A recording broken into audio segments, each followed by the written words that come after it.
An agreement on $600 a week is likely close in a second stimulus package.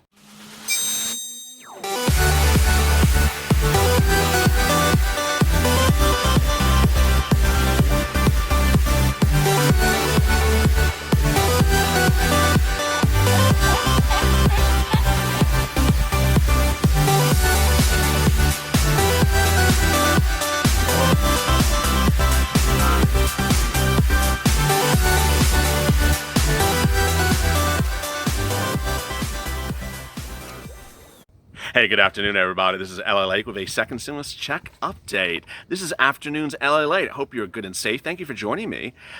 Our Afternoons LALATE starts every day at 3:30 Pacific Standard Time with the check. Then we go to hazard pay at 4 p.m. That's a topic that people just don't want to talk about, except we cover it every single day. FPUC at 4:30 Pacific Standard Time. And finally, rent assistance at 5. Big developments on FPUC, that's $600 per week overnight and minutes ago, and I have them right in front of me. I had warned you last week that broadcast news just wants to hit FPUC stories morning, noon, and night. And I want to explain to you where we are right now and what the backstory of it is, because the backstory is really quite interesting. FPUC is likely agreed upon by both sides of the negotiations, despite the crazy, scandalous, one-upmanship reporting in broadcast news. We know that because last week the president said he agreed to $600 a week. Steve Mnuchin and Mark Meadows were both dispatched by the president to inform the other side they agreed to $600 a week. The only difference was they agreed to it for 1 week and that they wanted to, tinker with it. As you know, the Democrats proposed $600 a week all the way to January, not for just 1 week.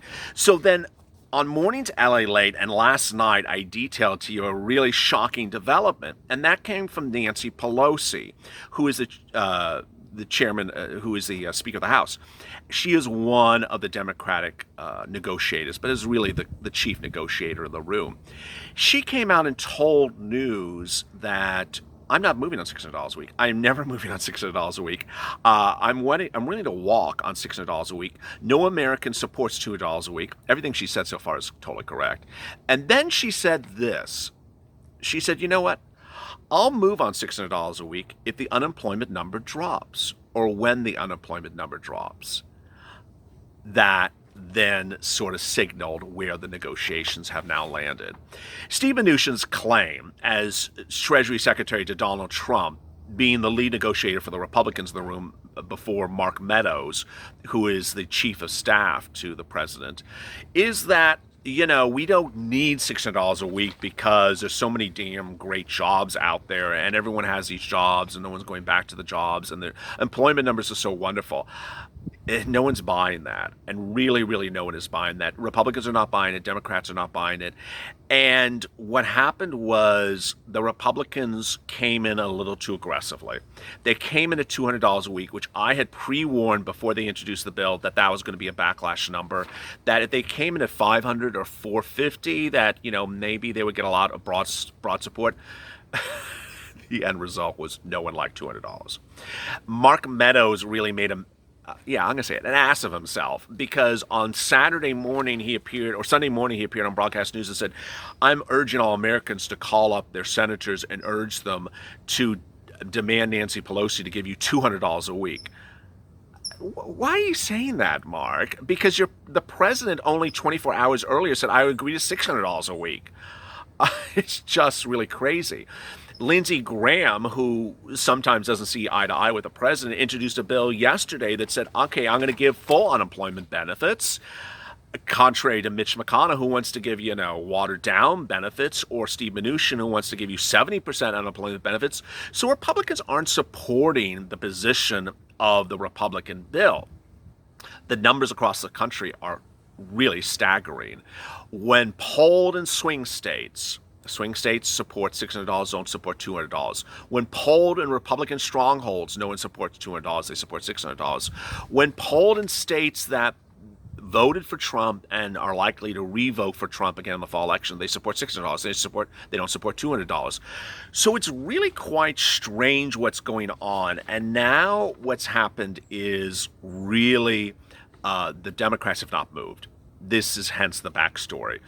I've been reporting since Friday that a lot of reports now confirm that there is agreement on the $600 a week, that there is an agreement on $600 a week. It's the tinkering of where the $600 a week trails off in the weeks or months to come. The other reports that you see broadcast news, and I'll get to them in a second, that there's no agreement on $600. There's absolutely, non-agreement. They're just not true. And let me explain to you now the wonderful backstory. Everyone loves a backstory. It's like bad Real Housewives soap opera. It's like Nene and Sheree arguing over who had chicken or fish for lunch last night.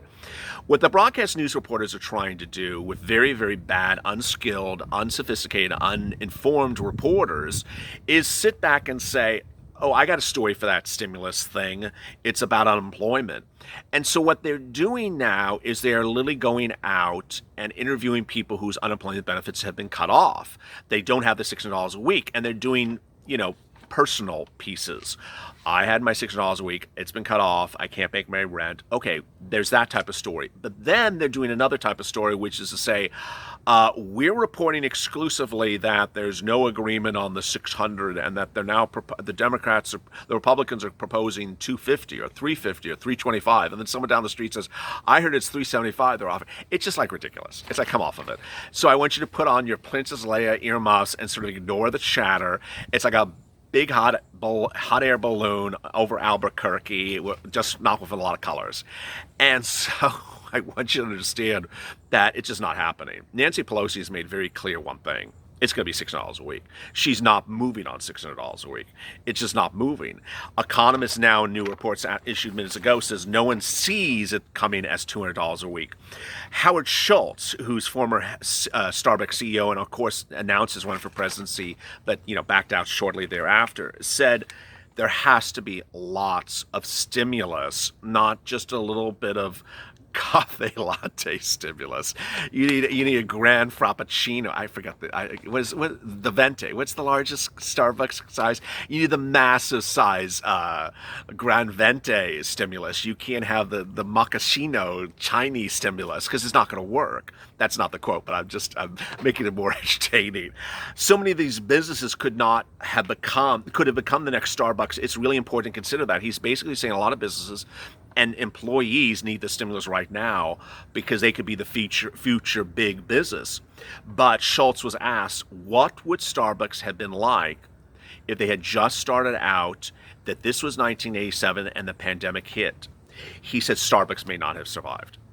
He says we were a very similar small business to many of the small businesses are today in 1987. Had the pandemic hit in 1987 as it's hitting today, like many of the small businesses, we may not have survived. Could Starbucks have survived in the situation in 1987? The answer is probably not, unless there was some type of mechanism for the federal government to step in and save those businesses and their employees. Nothing has ever been like this. The businesses do not have the cash to retain their people. They don't have the cash to pay employees. I hope Steve Mnuchin is listening.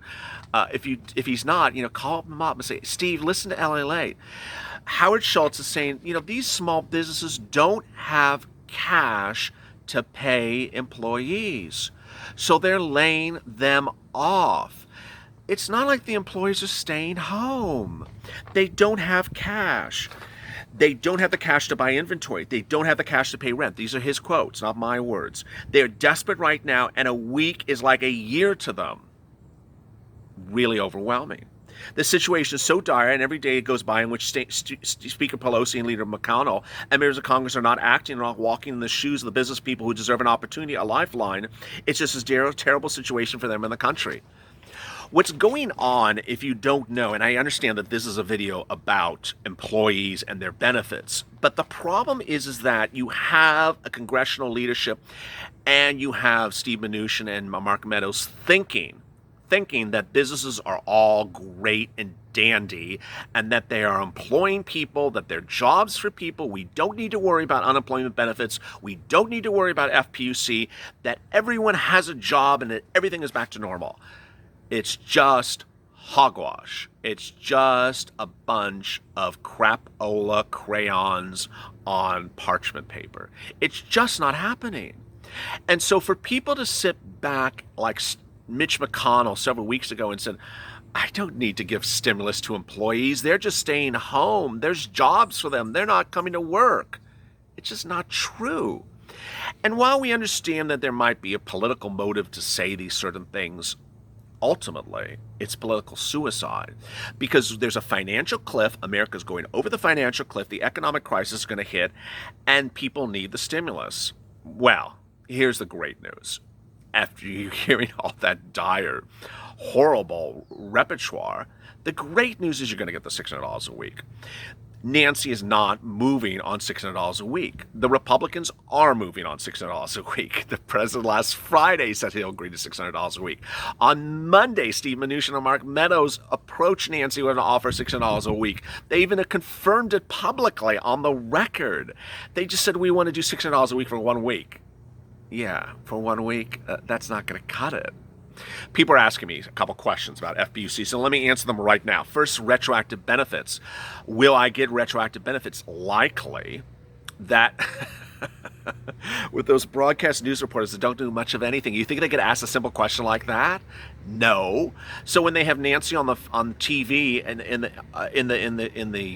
on the set with the beautiful graphics behind her that cost $500,000, they can't ask her a $10 question. Nancy, under your proposal, will you pay retroactive benefits of FPUC? No, they don't ask her that. When they have Steve Mnuchin on set, do they ask him that question? No. So you're asking me what's going on? I think it's highly likely. I just don't. The story is so front and center that people are losing their benefits. They're knocking their weekly benefits. And to say that you're going to just never have 1, 2, 3 weeks of FPUC because the federal government couldn't get their act together, I just don't see it happen. I think you're going to get it. That's really, really great news. The other great news is the delivery of the $600. I haven't said this for a while, so let me make this very clear to you. The reason why $600 is a really good number for you is not just the amount of the money, but the fast nature of the delivery of the funds. Most state unemployment computer systems still have in their databases the ability to put that line item back in that says $600 paid to John Smith for the week starting August 1st. They have that computer's ability to put that number in. And so if the bill gets passed tomorrow and becomes law on Friday, then they can shoot out that $600 to you very, very, very fast. That's what's really great news. What's not great news is the opposite. Yeah, I got to tell you the opposite. The opposite is if the number was not $600, it's $450 or $500. There's a lot of indication that the states don't have the ability to just simply go in and have a computer programmer reprogram the processes and change the number from 600 to 450. And we know that. I mean, they've told that to Mnuchin. I've told that to you, and you've told that to me. If you're new to this channel, when we first started out, we had people who had not gotten FPUC benefits for months because state database computers took time to ramp up. Bottom line, the great news is that if it's $600 a week, which is likely going to be, they can shoot out that money and send it to you really fast. So the Hot Mess Express has not delivered Christmas presents yet, but a lot of stuff could happen very quickly in this second stimulus package. You could get the stimulus check 7 days after the bill is passed electronically. You could get your FPUC, your $600 a week, which if it's 1 week or 2 weeks or 3 weeks that are lapsed, you can get them retroactively, potentially, within just a few days if you're set up for electronic deposit in your state, if the bill becomes law. So a lot of things could land in your account very, very quickly. Ultimately, my job is to inform you, keep you motivated, keep you inspired, keep you educated, because these things are going to happen very, very quickly. I mean, sometimes when I sit down and record, I'm like, I hope something doesn't happen in the next 15 minutes, because they're going to say, LALATE, they passed the law, your video's outdated, it's already okay. I hope that happens. I hope I sit down, I start recording, and the bill becomes a law, and I just, I recorded something 2 hours early on, just sort of just screwed over, because ultimately it's what you needed and it's what you had hoped for, and we got through it together. Coming up next, rent assistance, and tonight is evenings at LALATE, our 1-hour programming block in which we start with the check at 6:45 Pacific Standard Time, and then we go to EIDL at 7:15 Pacific Standard Time. As always, stay motivated, stay inspired, stay focused, and thank you for tuning in. Stay with LA for more.